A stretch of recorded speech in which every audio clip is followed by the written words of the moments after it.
What's up, guys? My name is Captain Stillwater, and welcome back to SPL Predictions. I'm going to clarify a few things first before we jump into the video. If you don't want to know this stuff, then just jump ahead. It's not going to take too long. But anyways, I am not releasing a week in review video for this week, and probably not too many in the future. I might give like a towards the end of the spring split update video. It's just because currently I don't really have the time to put in to watch all the SPL games to give you guys a good review, so I don't want to just be making videos that aren't going to be worth watching. So with that, I will only be doing predictions videos, and on top of that, I apologize for last week. I did say in the beginning of the video that I was not ready to make predictions, and we got wrecked. We got absolutely wrecked. We were so far off on those predictions, though I have to say, some of those games were surprising. So let's just jump on into it. Here we can see week 5. There are a lot of things to note before we go into this. Things that have happened in Smite. There have been roster changes again. Envious picking up Ionic again, getting Ionic back. Masked is gone. Roster apocalypse continues. Teams are not solidified yet, and we're 5 weeks into the spring split. So that's kind of like, at this point, you want your team to be more solidified, but I expect some changes up until week 7 or week 8 at the latest. I guess you can just continue like reworking your team in the spring split as long as you do decent and you're shooting for worlds rather than DreamHack. But anyways, week 5 predictions. Let's do it. Game 1, Denial versus Envious. Let's jump over to the standings. Let's open up standings, guys, so that we can express my concerns a little bit more, I don't know, a little bit better. But anyways, Envious 6-6. They're in 4th place behind Lumi and Eager, but Lumi and Eager are both 2 games behind Envious. So you could essentially view this isn't necessarily accurate, but essentially Envious is tied for 2nd as well. Denial is 4-6. 2 games behind Envious. They could also be tied. So keep those things in mind. Every single one of these teams between 2 and 7 could be tied, given difference in number of games played. So that's kind of just a thing to keep note of. Shoutouts to the Randozos. I hope you guys win a game. I really, really do, just because you guys deserve to win a game. You have players that should be winning games, and you know, nobody should get shut out. That's just no fun. But yeah, Denial versus Envious. I expect Envious to win both games. But with that said, I don't know, man. Denial's got a pretty good team, and my predictions have been pretty poop. A lot of teams have been splitting. I just feel like, wow, this is already updated? Wait, is this updated? Is Hyra's updating things? Oh my god, they are. Well, it's gonna be Envious. I didn't even think about that. Envious is playing Masked. Alright, well, Ionic is back.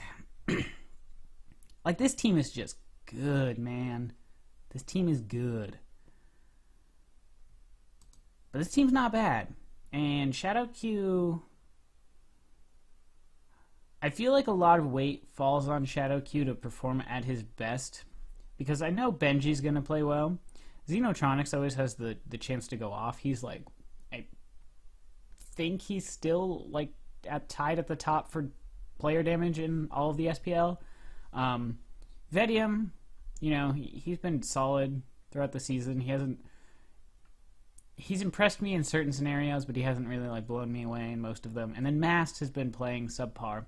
So I kind of expect apologies. I kind of expect the Envious roster to just take this kaboom. So yeah, I'm assuming 2-0 to Envious, but it could easily be a 1-1. Eager Randozzo is much easier. Eager has been playing their minds out, just jumping up the charts for standings. They have just been playing super well. They've looked better and better. This is a 2-0 for Eager. Soar Enemy. I think this is going to be really interesting. Soar has been playing better the past 2 weeks, or at least the past 2 sets, I mean. But Enemy's just been dominating.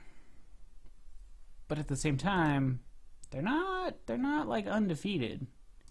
I don't know who they lost to. Who have they lost to? They have, are we allowed to see? Do we have to like go through these? Oh, they lost 2 games. Yeah, they lost 2 games to Eager. Hot damn. I don't know, man. I think this is going to be 1-1. I think Soar is looking really good and has the potential to 2-0. I think Enemy always has the potential to 2-0, but I think we finally made it to the point where people are understanding Enemy strats, and Soar is going to be able to take advantage of that. Baskin's been on his money. That man has an average KDA of 13. 13, guys. 13. Like, are you kidding me? That's ridiculous. There's only 2 people in the double digits, Baskin and Barracuda. So that's kind of amazing. So I'm expecting, I want to say 2-0 for Soar, but I'm leaning the 1-1 split because I've just been wrong and everybody's been splitting games. And Enemy is coming off of losing 2 games to Eager, so they're probably going to be looking for a win. So I'm going to say 1-1. Grain of salt. Dignitas Torpedo. I think Dig should take both games. Torpedo's been looking, they've been looking decent. I don't remember. It's been so long since I've done one of these videos. It feels like it's been long. It hasn't been that long. I keep forgetting who's on what. Oh boy. Oh boy. It's the good old Game Hunter Apollo solo lane. Against the Dark Dodo. That's going to be interesting. Let's take a look at their standings. See, they're 5-3. They're 3-5. It's like, oh man, that's not a good determination. I'm gonna say 2-0 for Dig though. I believe in Dig. I'm pretty sure Dig's going to DreamHack. I expect them to go to DreamHack. So 2-0 for Dig. Leftovers Cringe Crew. Dude, I don't fucking know who the hell is the solo laner for Cringe Crew, by the way. Who is the actual solo laner for Cringe Crew now? Because this man has changed like 8 million times. Okay, so it's still this guy. This was the 3rd one in a row. But he's been playing alright. Reppy's been playing pretty good. Kiro, good. Emilzy's been playing well. And Shaggy Shank is not somebody I would ever want to play against because the man has been fucking people up this split. They're 5-5. Leftovers are 4-6. Badger and Cheerio. We're going to go with a 1-1 split. I'm expecting this game to be really tight, or these games to be really tight. It's just kind of like, hey, if you get the upper advantage in pick spans, maybe you'll win. If you get an early game lead, maybe you'll win. If you don't throw at a Fire Giant, you'll win. Things like that. So I'm expecting this to go 1-1. Panthera Fnatic. This is the #1 European team against the 8th place European team. And the 8th place European team is supposed to be good. They're supposed to be in the top 3, according to everybody, including me. I did not expect them to be this bad. I'm expecting Panthera to 2-0 them, but with that said, it's not that Panthera can't be beat.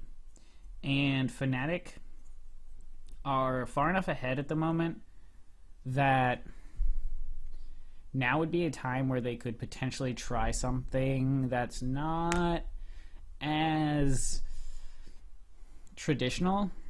So they could run some maybe more interesting lineups, kind of like what they did against Cringe Crew where they lost. So I'm going to say 2-0 for Panthera. But if Panthera's just deciding to run maybe a more practice-oriented run of something that's a little off the mark, then, which I think they should keep to scrims personally, but if they do it, then Fnatic has a chance. I mean, Fnatic always has a chance, but I'm expecting 2-0. Anyways, Hungry for More versus Paradigm. I mean, is it gonna be a Chalk Kabrakan team again? Does it really have to be Chalk Kabrakan? Can we not see Chalk or Kabrakan? A lot of this is going to come down to what I want to say is variety needs to play well. He's been playing poorly this entire time, and I feel like he's a big portion of why they're not doing as well as they should be.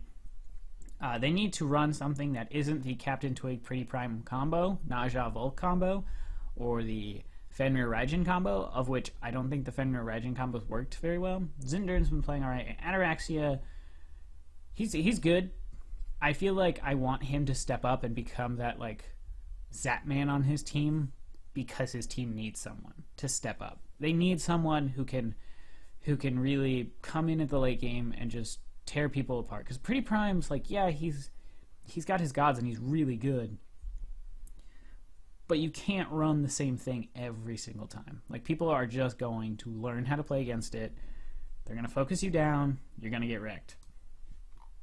Jumping over to these boys, don't run Cabrakan and don't run Chalk. For the love of God, Zalia, run something different. And Cuba Fred, I love your Cabrakan jungle, but please, please, I want to see something different out of them also. Just because if they need this this Chalk Cabrakan pick later, like if the more you run it, the more people are going to be like accustomed to playing against it, and the less effective it's theoretically going to be. So I hope they stray away from that. But anyways, back to this 2-0 for Paradigm for sure. Dig Panthera, oh boy. I think this is a game where Panthera's not going to sit back because Dig is such a good team. I mean, I don't expect Panthera to ever sit back, but I expect them to be a little bit more on their money, on the timing, on the rotations, on their strategic game plan to bring it up against Dig. And this could easily be a 1-1 split. But I feel like Panthera really puts on the try-hard pants when they go against teams that are people they consider formidable. Like when they freaking beat the shit out of Paradigm. It was, oh god, that game. So I expect Panthera to 2-0 this, but this could definitely be a 1-1 split. Allegiance LG. I am leaning 1-1 split on this, which isn't something I usually do. I usually just tend to go LG with the 2-0. LG got 2-0'd by Soar, who is also their scrim partner, so that's always something to keep in mind. And the main thing for me is Allegiance is in their new setup, but they might have roster changes this week. Okay? So that's something we should keep in mind. Is it actually displayed? Can we see this? Is it showing up? Is it showing up? No.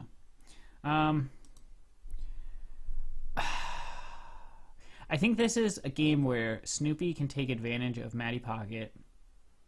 I think they're going to easily have mid lane too, which should provide Andy with the ability to rotate and put pressure on Duo if he wants to. But Andy, personally, in my opinion, has not been playing as well as he should be. Andy's a better player than he's represented so far, and I think that's just, you can't always be on the mark. Season 3, it's still a different thing. And I just feel like individually LG is amazing. As a team, they have coordination, but they don't have a strategy so much. I feel like their strat is kind of just get to late game and then win off one team fight. And that's not a good enough strategy, especially in Season 3. It's not working that well. So I'm hesitant to say 2-0 for LG, and I'm leaning more towards a 1-1, especially since Allegiance has been playing well. But I'm going to stick to my guns and say 2-0 for LG just because I might be slightly biased. This is a 2-0 for Soar. I have much less fear of Soar giving a game to Allegiance than I do LG, especially after Soar kind of pooped on LG. I think LG coming off their... Oh, god damn it. I think LG coming off their 2-game loss is going to be looking for a win here. This is a set that they should be taking. This is not a time for them to... I guess they could still try some stuff, especially because they're very far... They're in second place right now, or tied for second place.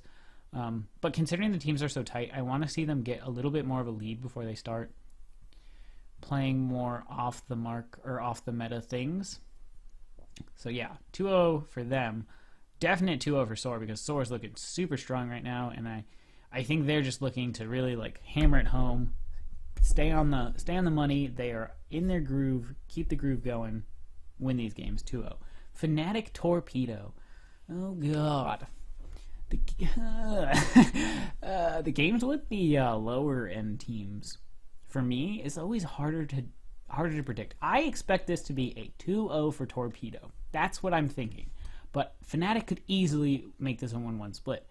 But the reason I'm leaning 2-0 for Torpedo is because Torpedo's just been playing infinitely better than Fnatic.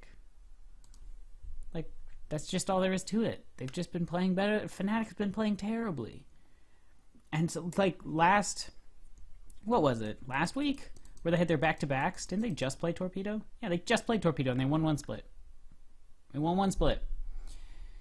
And then they played Hungry for More and got 2-0'd by Hungry for More, who had 1 win at the time. So I'm leaning Torpedo 2-0, but they did just play, and it was a 1-1 split. So you know what? I'm going to go with that, because I still think Fnatic are good. They're just not feeling it right now. Variety's not pulling his weight. So yeah, we're going to go 1-1 split. And then the last game of week 5, guys, LG versus the Randozos. This is a 2-0 for LG. The Randozos, I'm sorry.